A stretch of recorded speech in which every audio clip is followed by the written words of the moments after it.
Hello and welcome to today's episode of Two Pigs in a Pod, a podcast for the people of glazing by the people of glazing. I'm your host George, and it is a welcome back to Two Pigs in a Pod for today's episode to Fit Show event director Nickie West. Welcome back to Two Pigs in a Pod, Nickie. How are you? I'm great, thank you, and thanks for the invitation to join you. Yeah, yeah. I couldn't believe it was 2 years ago that we you was on the podcast, and yeah, I thought it was about time with just under a year to go that we get you back on to talk about Yeah, Fit Show 2027.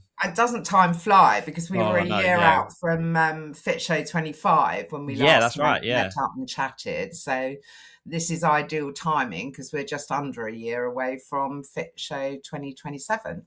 Yeah, well, the first question is about that. How are preparations going for next year's show? Obviously, we've seen a lot from Pig's point of view, but from the inside, how's it looking? Yeah, we're doing really, really well. We've obviously built on some very strong momentum from the 25 show, which Yeah, was probably, I think I can safely say, our most successful outing to date. nice. And that sort of momentum has given us really clear direction for 27.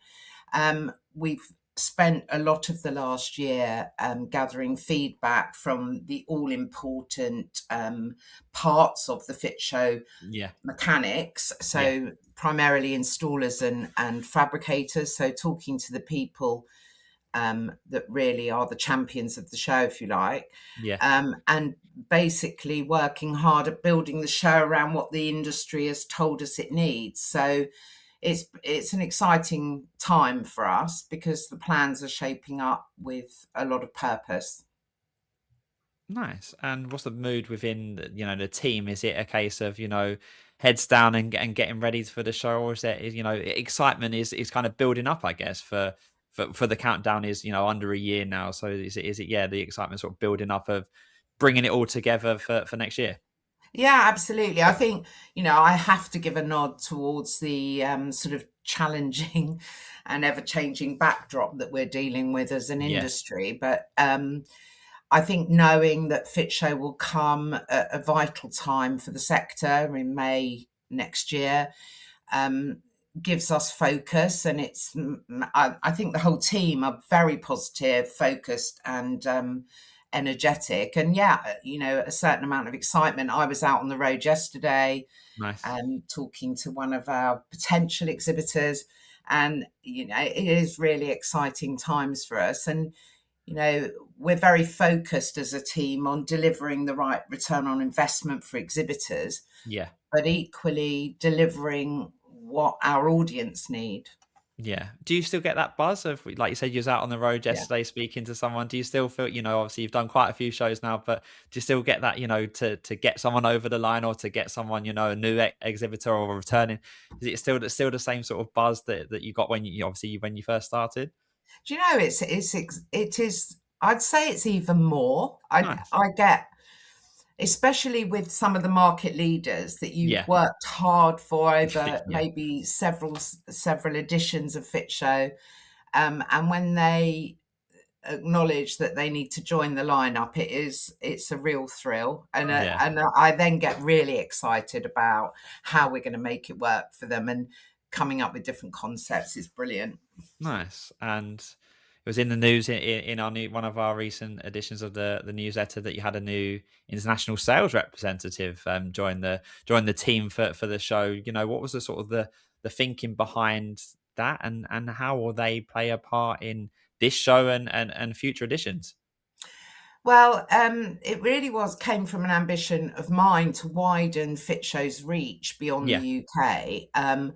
And I think, having been to Fensterbow earlier this year, yeah, I have a real energy around delivering some of the Fensterbow magic to Fit Show. yeah, And that comes from companies that, maybe are new to the UK market, that, haven't ever exhibited before or even sort of attempted to break yeah. into the market. So our first appointment is an agency in Germany, and they're already making great inroads with Nice, companies that I'd never even heard of, nice.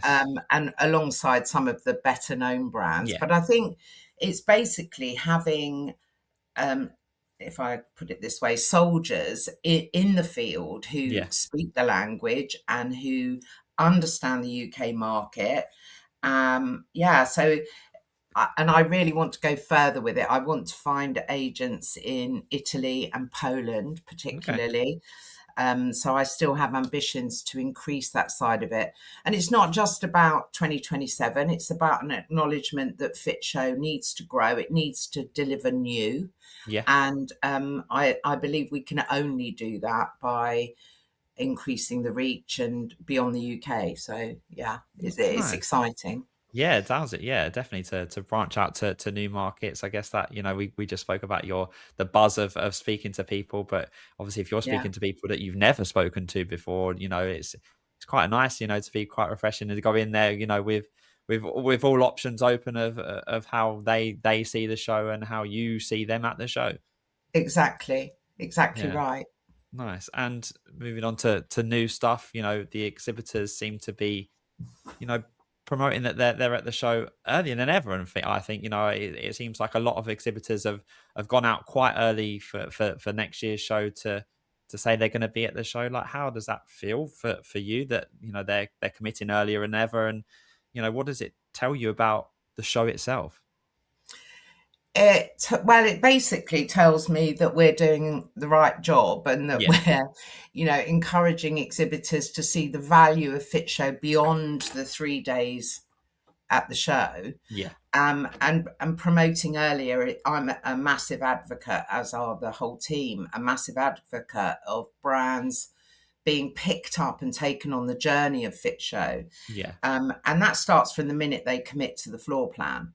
So I think a lot of businesses, and again, giving a nod to challenging times, I think a lot of businesses are recognizing the need to be strategically more savvy, yeah, and they're recognizing, I suppose, the commercial value of being visible via a platform that gives them, it's basically a nod to the fact that they are fit for business. yeah, And the minute we pick up a brand and start talking about them exhibiting at Fit Show, it sends out a clear message yeah, that they're keen to do business, they're ready to do business, they're stable, they're strong, and commercially safe, I suppose. yeah.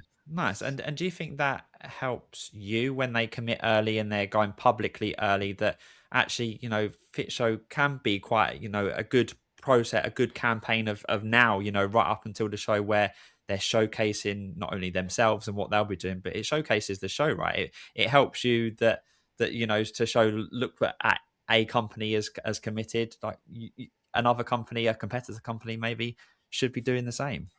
Oh, it absolutely helps us. But I think more importantly, it extends the shelf life of the show. So, as I say, from the Yeah, minute they sign, they begin to, as brands, experience the benefits of being part of it.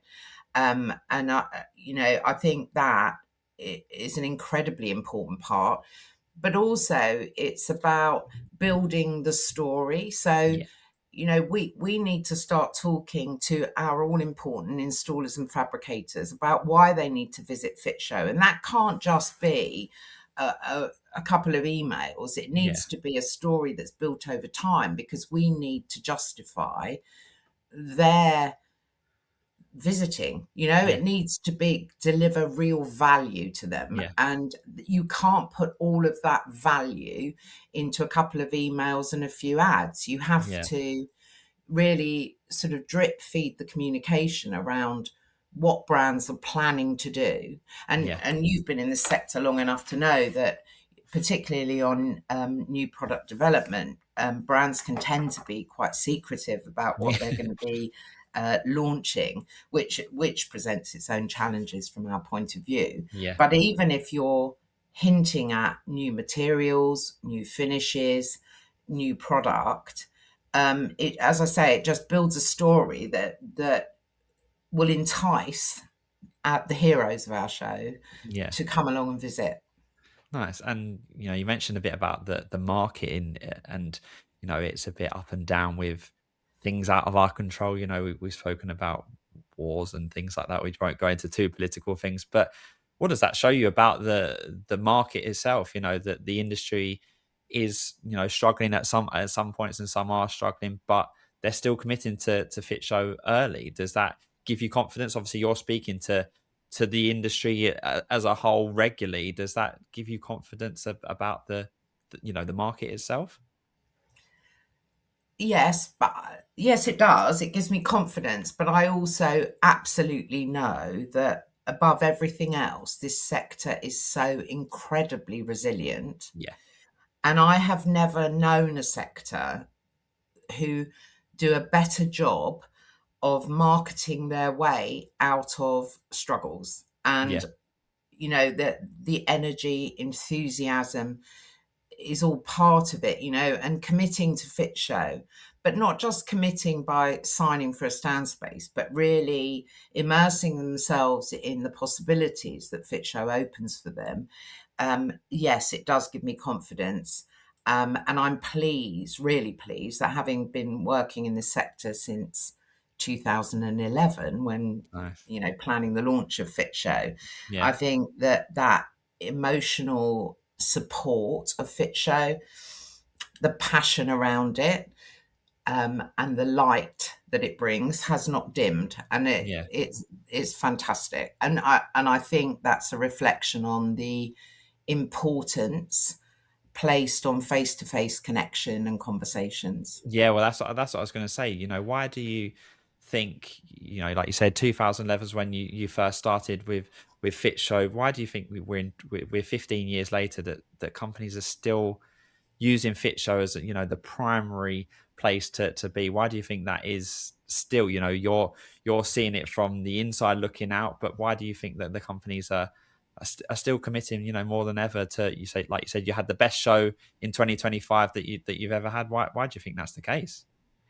I think, if I'm really honest, I think that the demise of GlassX, which is what Fit Show, the birth of Fit Show came Yeah, from, is still, even though a lot of years have gone past, I think the demise of GlassX, and therefore not having an industry show that is a show for the industry, built by the industry. yeah, I think that those memories haven't faded. So I think as I say, the passion and the light around Fit Show is, this sector recognise that there is only one show in the UK yeah, that brings the whole supply chain, the whole market together, and not just about networking or learning or facing challenges or looking for new products, but literally covers every objective.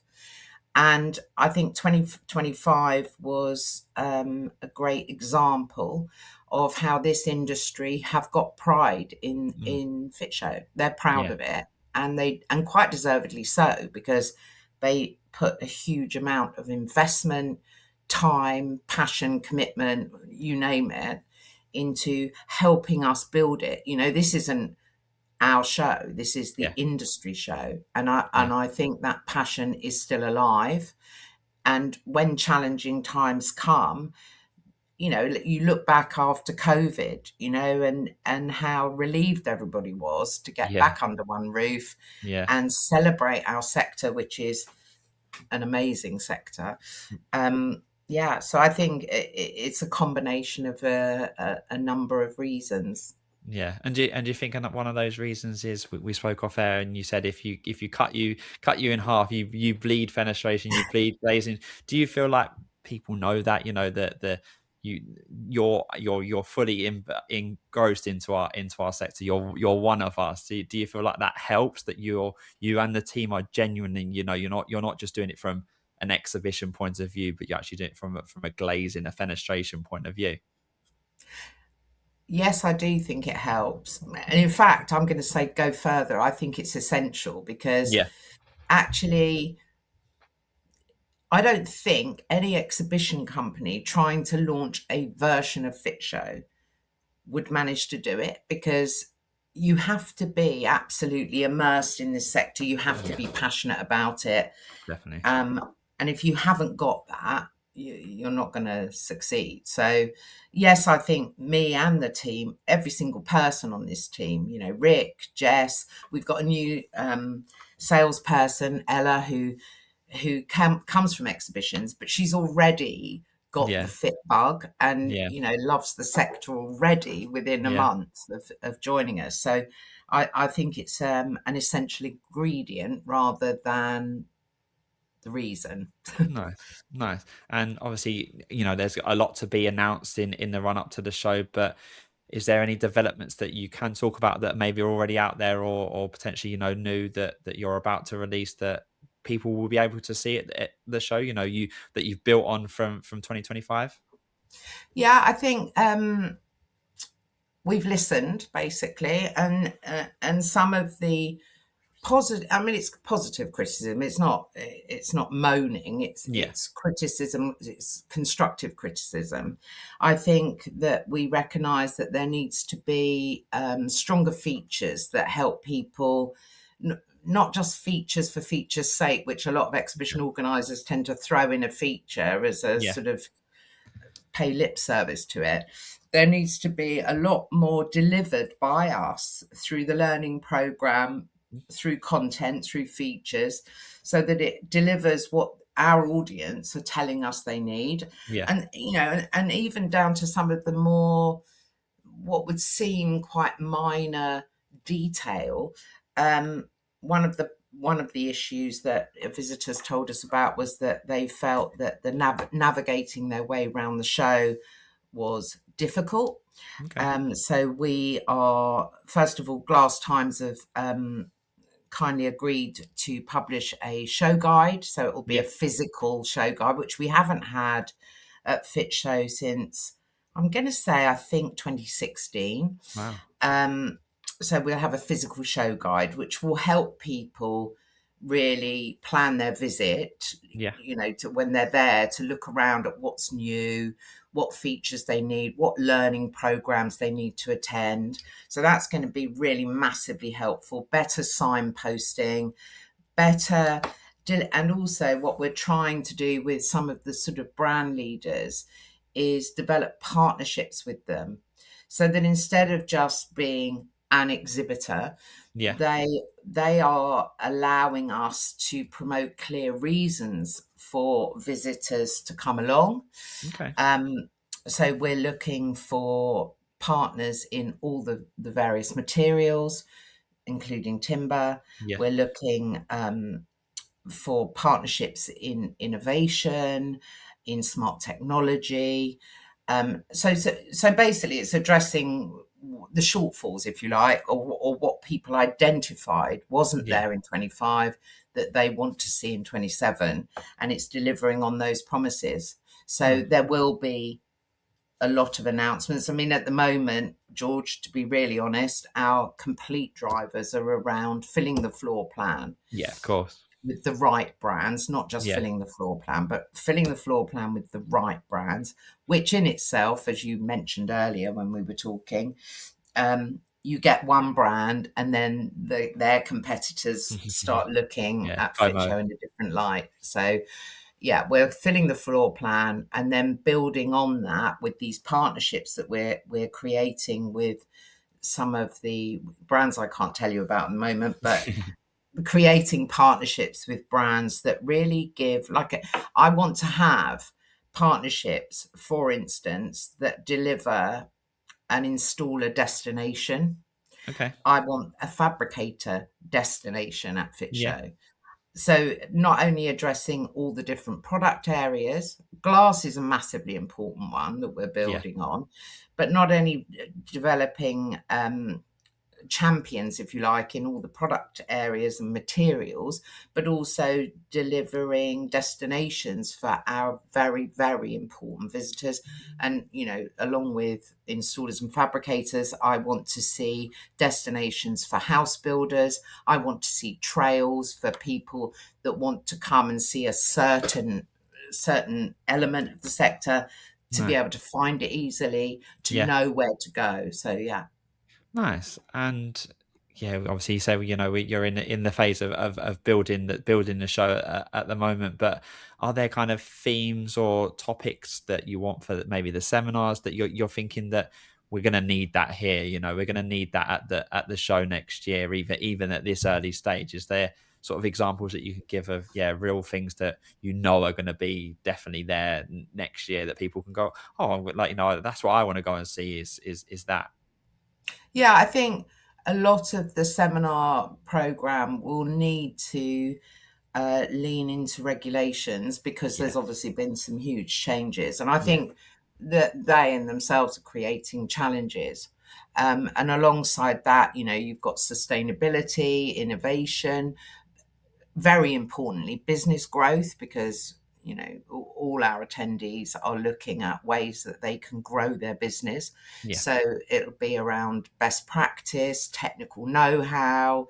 That there are going to be a huge amount of topics, to the point where I'm seriously considering having either some breakout sessions Okay. or maybe creating an additional platform for Yeah. these topics, because I think to try and cram it all into 3 days will be very difficult on one seminar theatre.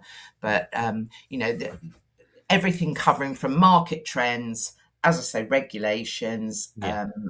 future facing product development. There's so much to cover. A And, lot. it seems, it's bizarre, but it seems, well, I suppose it's not bizarre, but it seems to me that there's more, a bigger hunger than there has ever been before Okay. for learning. Yeah. No, it's yeah, it doesn't surprise me that so much it feels like it's changing regulatory within our sector that I guess you're probably going to be one of the first to have, that exhibition or that front face in place where people are going to learn about it. Future home standard is here and changing Yeah, our industry. So I guess, yeah, if you're going to be the kind of the go-to people of those changes, and getting it from people that are already dealing with it day to day. yeah, absolutely. And I think it's important. I think a lot of people will value not just learning about it or sitting listening, but seeing it in real In life, action. Yeah. and comparing products, comparing solutions in a physical environment. I think it's really massively important. Yeah, so it sounds like 2027 could be one of your most important shows, I guess. Yes, I Or think so. the industry's most important shows for just timing wise of what's going on. Absolutely right. Yeah, and I'm going to put two hats on now. So if I'm a fabricator and I'm an installer, why should I be coming to Fit Show next year? What's your sort of your 1 minute sell of each of why that they should be coming to the show next year? 1 minute's not long enough. But Yeah, basically, fabricators can meet suppliers, compare solutions, and see what's new in all in one place.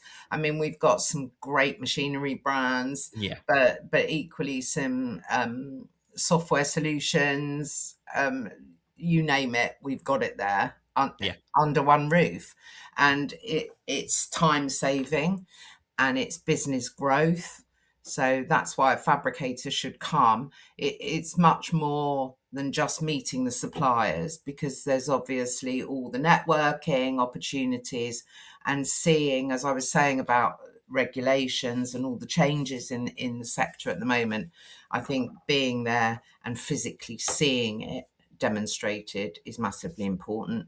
And I would say the same for installers. There's the installers can get hands on with products, see yeah, practical demonstrations, and find solutions that not only help them on site, but also solutions for growing their businesses. And the how and the why and the where yeah. is all going to be at Fit Show. Nice. And it'd be remiss of me to not ask a question, seeing I do obviously with the sister publication of Modern Joinery News, that the timber side of things, and obviously you done that for the first time at a 2025 showing and went down quite well with the timber trowel and things like that. Is it more of the same, building on that from the previous show? Yeah, is there good reason for those in those sectors joiners maybe to come to Fit Show that they might have never come to before, because they might have seen it more of sort of PVC or aluminium. But there's going to be a big thing on timber as well again next year. Yeah, I think it's growing on what we created together with Andy in for 2025. It's Yeah, growing on that. For us, it's more about giving joiners and carpenters and a lot of builders who still use timber, yeah, it's giving them solid reasons to come to Fit Show. So it creates a new audience for us. It helps Fit Show stay relevant to a changing sector. yeah, So timber and joinery basically sit very naturally against or with aluminium, PVC, all the different yes, materials. yeah, So timber will continue, and dare I say, glass as well.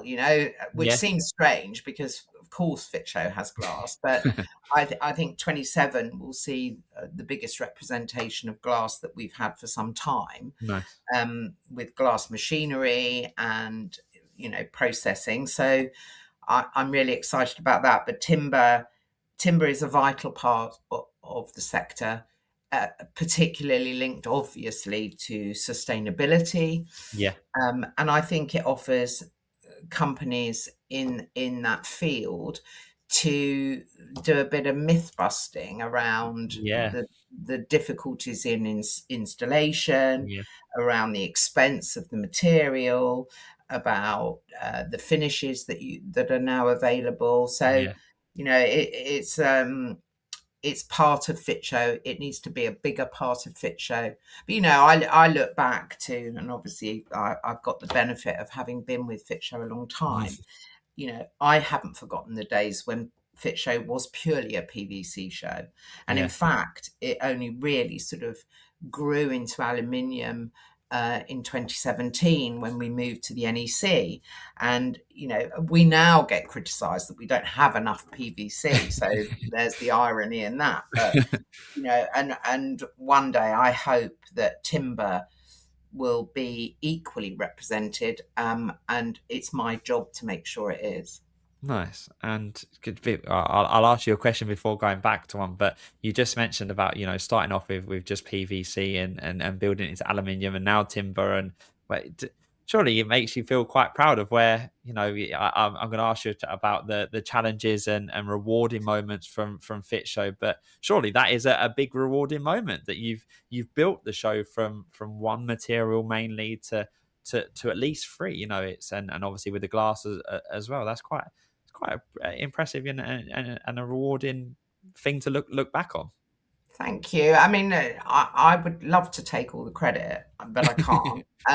I'm going to say that Fit Show is a beast of its own, Yeah, and as I said to you, this is a show for the sector, built by the sector, yeah, and it's the sector's, generally speaking, the energy they put in, and the way they all spread the word, that has been the biggest.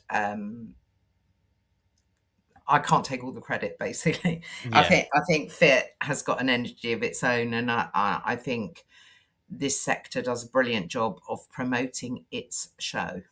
Nice.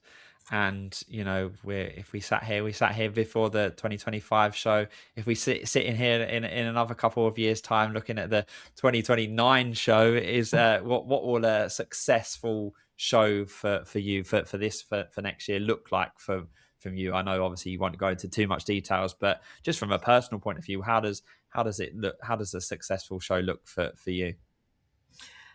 One that brings, basically, one that delivers not just for exhibitors, doesn't just deliver return on investment, Yeah, but delivers real purpose to our audience. And I get really excited about the general buzz of Fit Show. It's always incredibly energetic and energizing. yeah, So from a personal perspective, it's not just about growing the footprint or growing the audience. It's about getting everybody back in the room all yeah, together, and a real cross section of new, of big brands, and making sure that every single link in the supply chain is fulfilled at Fit Show. Nice. And to sum it all up, if you're speaking to the people that are gonna, potentially listening to this and go, yeah, that sounds good. Fit show sounds good. Like, why should they be coming? Sum it all up for us of why someone should be coming on the 18th of May next year. Why should they be there when the doors open? Well, I'd like to do a call out to any exhibitor out there who hasn't yet booked space. I want them to get on and do it. Yeah. We're very focused at the moment on onboarding exhibitors. So my message to any brand that hasn't committed is take action now. Yeah. Be part of the story, be part of building Fit Show, because it's incredibly important. And basically, because Fit Show is the UK's key fenestration event, it's the only one. So Yeah. it's the place to meet the right people, see what's new, stay close to the market, and basically be part of it. So yeah, that Come and join us. come and join us. Yeah. It's the 18th to the 20th of May for anybody that has been blindfolded in the last year. It's the 18th to the 20th of May, and a shout out, please, to anybody that has already signed and is already doing great work in promoting their show. It's fantastic to see, and I really want them to take credit for it because they're brilliant. Nice. Well, thanks very much, Nikki. That's the main part of the podcast done. So you can rest easy. You don't have to. You don't have to do anything more. So we're going to move on to our this or that round. So previously we Oh, did something else with you. So if you've seen previous episodes of the sort of the new second part of our podcast, I'll just ask you a question, and it's this or that, and the first thing that comes to your head. But it's just more just to get to know a bit more about Nikki rather than being the Fit Show event director. okay. So the first question is: do you prefer being in the office or out on the road? Out on the road. Nice. Do you prefer innovation or tradition? Innovation. Are you an early starter or a late finisher? Late finisher. Phone calls or emails? Both. Have to be. Are you more of a morning person or an evening person? Are you, what's your preference outside of work? Evening, definitely, with a glass of rosé. Perfect. Are you a routine person or like a bit of variety in your life? I need variety. Yeah, it's always the way to be. Do you prefer, if you had to pick one, always on time or always prepared? Always prepared. Nice. Are you a risk taker or a risk manager? A risk manager. Nice. Are you one big goal at the end or lots of small wins to get you to that end goal? Definitely lots of small wins. It has to be with Fit Show. Yes, true. Yeah, that's right. Are you a hands-on person, or do you like stepping back to let the team do some of the work and help you get to that end goal? I'm going to answer that really, really honestly because Rick will correct it. Otherwise, I'm definitely hands on, probably too much. Do you prefer a busy schedule or a clearer diary? Busy. Nice. Trying something new or perfecting what you know? Trying something new. Nice. And the last one is staying in or going out? Out, out. Nice. Well, thanks very much, Nikki. Yeah, as you've been on our podcast before, we're not going to ask you to give a shout out to people, but in a sort of new spin, we'd like to ask you to potentially, they might not ever come on the podcast, they might, or they might very well do, but we want you to give one or two names that you can put out there publicly to say get on the podcast, and they'll do a good job on Two Pigs in the Pod. Right, I'm gonna shout out Shauna Yates because I think she's a brilliant person. I'd love to Yeah, see her. But primarily, what I'm going to do is pull out some names of people that I think will give you some real grit, who nice. aren't I afraid like, to be honest, I like that. and I like it. and they may have been on the podcast, so forgive me if they have. But the people that I can identify as people that are not afraid to say it how it is Yeah, are Guy from Regal Ed. I yeah, love him. absolutely. Adrian from Quickslide, or any of the Quickslide team Yeah, who are always really, really honest. Um, Sarah from Residence Collection. yeah. I think she's a fantastic example of a woman who is extremely successful, still got her feet on the ground, and I love her. And my last one is Ryan from M Plus, mainly Yeah. because I love that he's quite controversial. Nice. Well, I'm glad to say none of them have been on the podcast yet. So Lovely. you could, so I'll send that to each and every one of them, and hopefully we can maybe get one, or maybe it's just completely scared them away now and they'll never come on the podcast. But It won't we'll scare them. They're not scared no, people, none of no, them. no, no. Well, thanks very much for coming back to Two Pigs in a Pod, Nikki. Yeah, it's lovely to catch up with you, and I really enjoyed it. Wasn't as scary as I thought it might be. no, you're like I said off air. You're a pro at this. You're. It was an easy conversation, and I knew you'd smash it. Oh, thank But you. yeah, no, very much looking forward to Fit Show 2027, and like you said, doors open on the 18th of May at the NEC in Birmingham. So we'll be there. Obviously, you'll be there. So yeah, hopefully we'll see people that are listening to that to this episode as well. And it would be great, George, to add a name to the list of people that I suggested as great podcasts. I would really love to come back on, maybe, although it's going to be a mad time, but a week before, so that or maybe 10 days before Yeah, Fit Show opens, so that I can build a really big picture for you and yeah. for your listeners. Yeah, perfect. Well, yeah, you're always welcome on the show. Obviously, we Oh, we have lovely. we love with the fit team and working with you guys for Pig. So yeah, whenever you think that there's a space, I don't think there'll be a big space in the diary. Come a week or a couple of weeks before the show, but yeah, please feel free to come on and let us know what we're all in for at the show. I'd love that. Perfect. Well, thank you very much, Nikki, and thanks for everyone for listening. You can find this episode and all our previous ones on our website, www.peopleinglazing.co.uk, on our YouTube channel at People in Glazing Society, and also available to download on Spotify, Amazon Music, and Apple Podcasts. And whilst you're there, please don't forget to like and subscribe to make sure you never miss an episode. So thanks again for tuning in, and see you for another episode soon.